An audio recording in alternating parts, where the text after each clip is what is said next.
Alors, aujourd'hui, on va parler de la pente de la fonction affine. Donc, la fonction affine, vous l'avez déjà travaillé avant sur un plan cartésien, donc sur un axe de x et de y, ça fait une ligne droite. OK? Donc, vous l'avez déjà pratiqué amplement et on va juste continuer à bien solidifier la matière. Donc, dans une fonction affine, c'est une ligne droite sur un plan cartésien. Elle peut être comme ça ou comme ça, une ligne horizontale. Et on peut mesurer la pente de cette droite-là.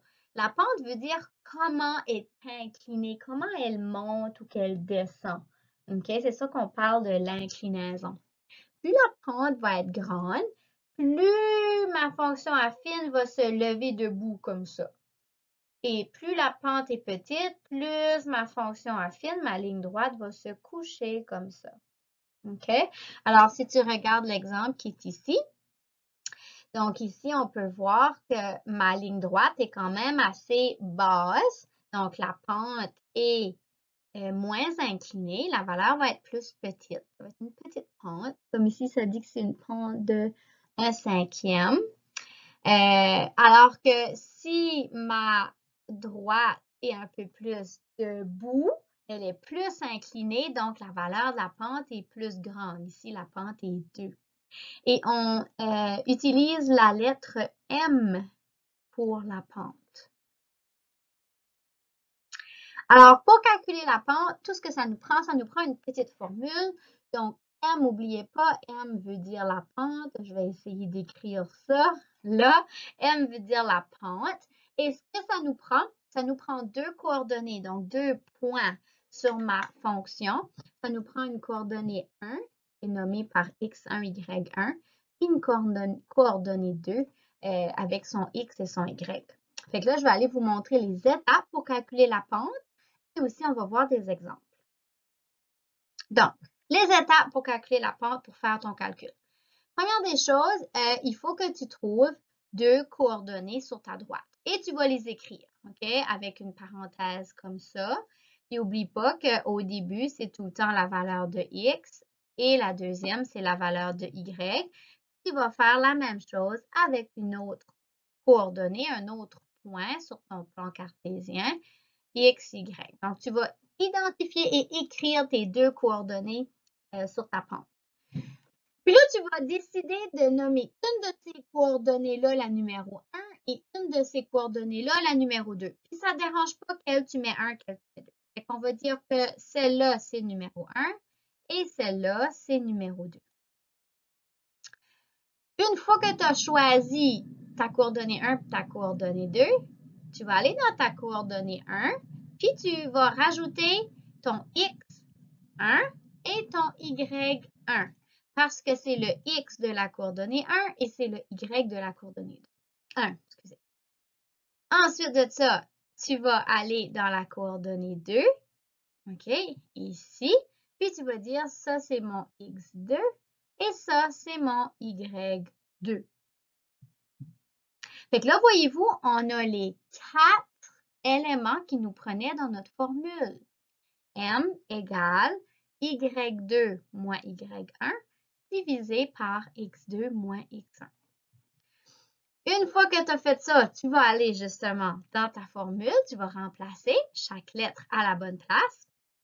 Tu vas calculer avec ta calculatrice et à la fin, tu vas donner la réponse de la pente. Si ça donne une réponse en décimale, OK, donc 0,3, j'aimerais beaucoup si tu pourrais laisser ta réponse en fraction. Donc, mets-les pas en décimale.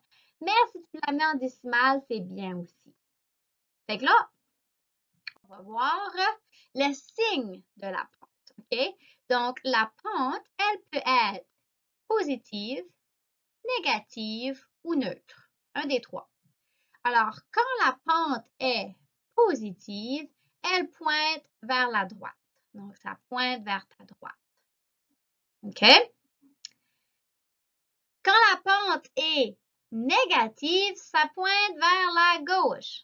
Ça pointe par la gauche, ça pointe vers la gauche, ça pointe vers la gauche.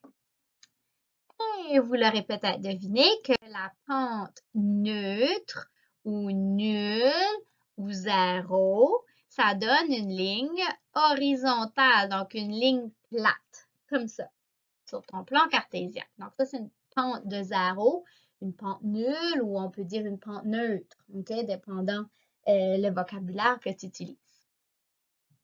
Donc ça, c'est pour la pente. Puis une autre information qui est importante pour la fonction affine, c'est la pente et l'ordonnée à l'origine. L'ordonnée à l'origine, ça aussi, vous l'avez déjà vu. Peut-être pas avec ces mots-là, mais je vous l'ai déjà fait travailler dans des exercices plus tôt.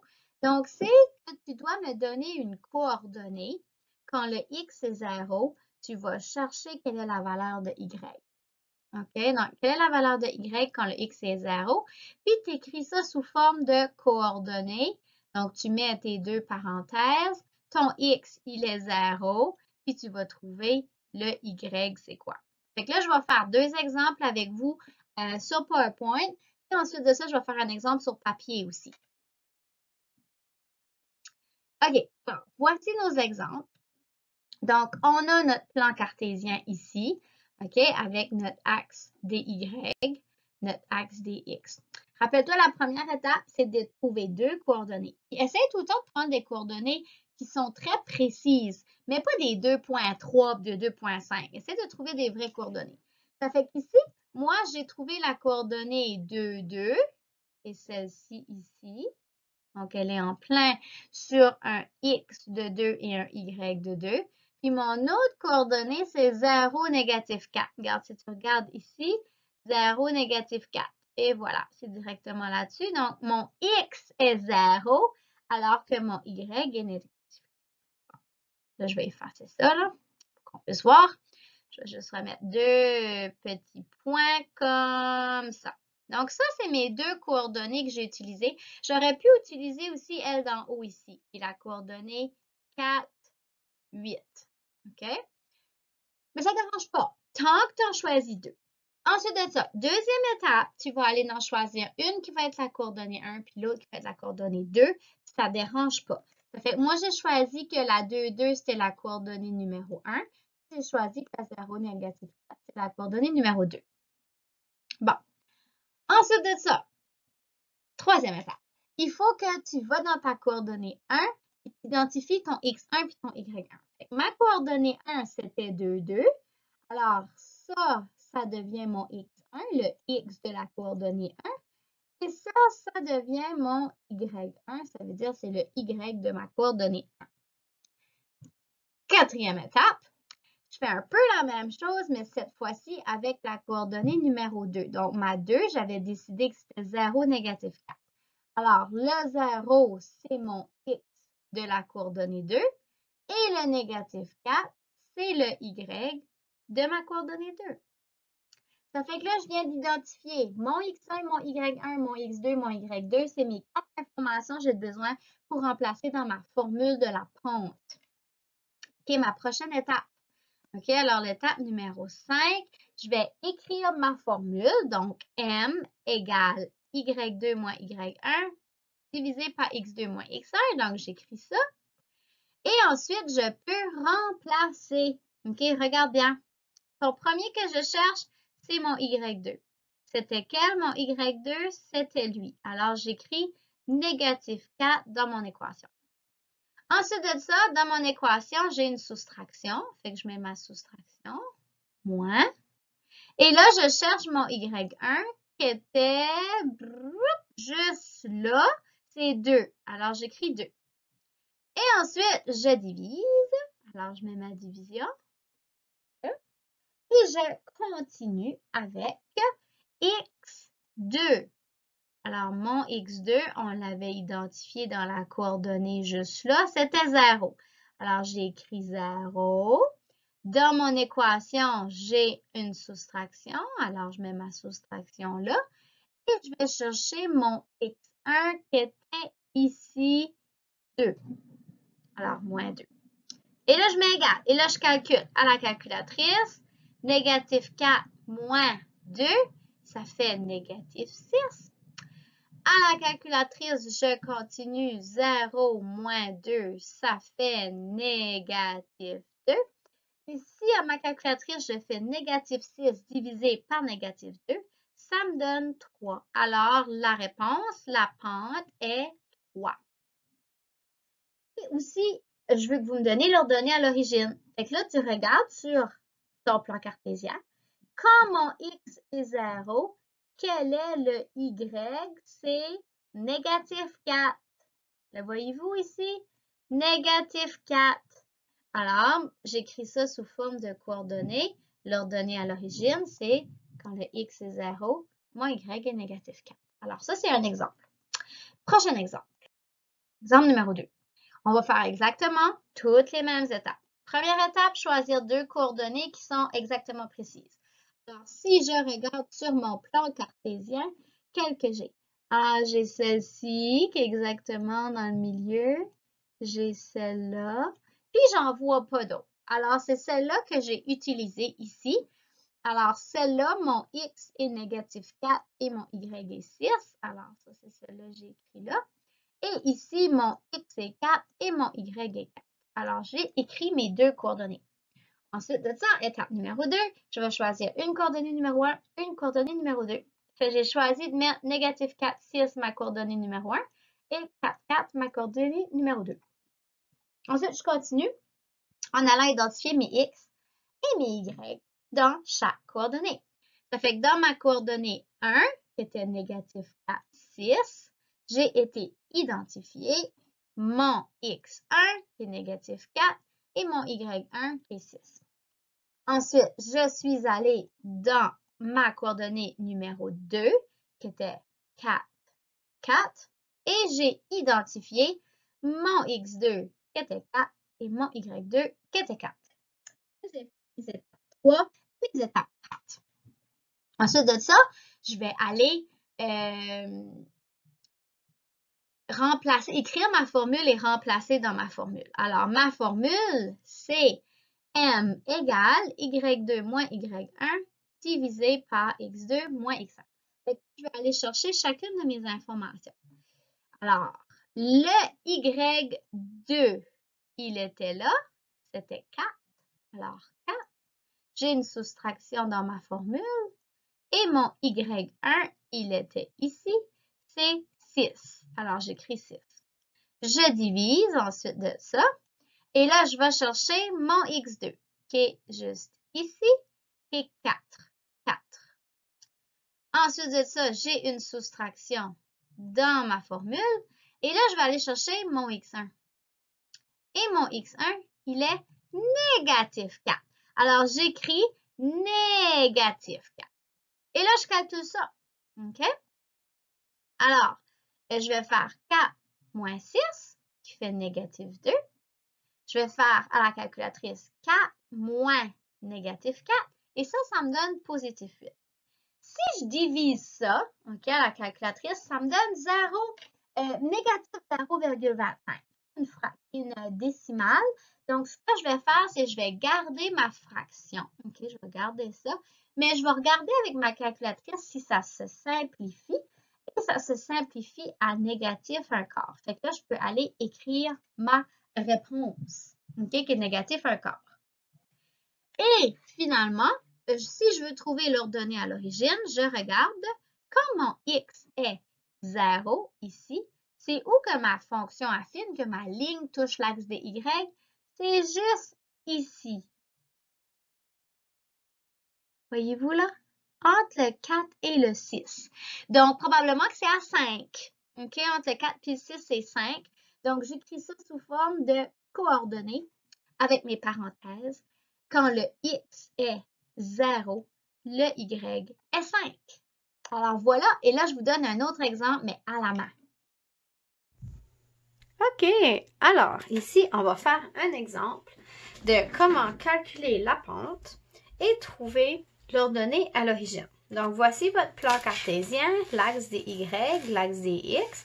Et on a une fonction affine qui est une ligne droite qui passe dans ce plan cartésien-là.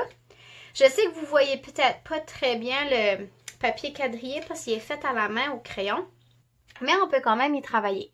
Donc, la première étape lorsqu'on veut déterminer la pente, c'est de trouver des coordonnées. Alors, j'ai une coordonnée ici ici, là, ici, ici, puis ici. Donc, j'ai beaucoup de coordonnées que je peux utiliser. Donc, je vais décider d'utiliser cette coordonnée ici. Donc, je vais l'écrire. Donc, c'est un x de 1, 2, 3, négatif 3, et un y de négatif 1, 2, 1, 2, 3, 4. Donc, ça, c'est une première coordonnée que je vais utiliser. Et ensuite, je vais utiliser cette coordonnée ici. Alors, je vais l'écrire. Mon x, c'est 1. Et mon y, c'est 1, 2, 3, 4. Ensuite, une fois que j'ai identifié deux coordonnées qui est sur ma ligne droite, je vais en choisir une qui va être la 1 et l'autre qui va être la 2. Alors, je vais dire que ça, c'est ma coordonnée 1 et ça, c'est ma coordonnée 2. OK?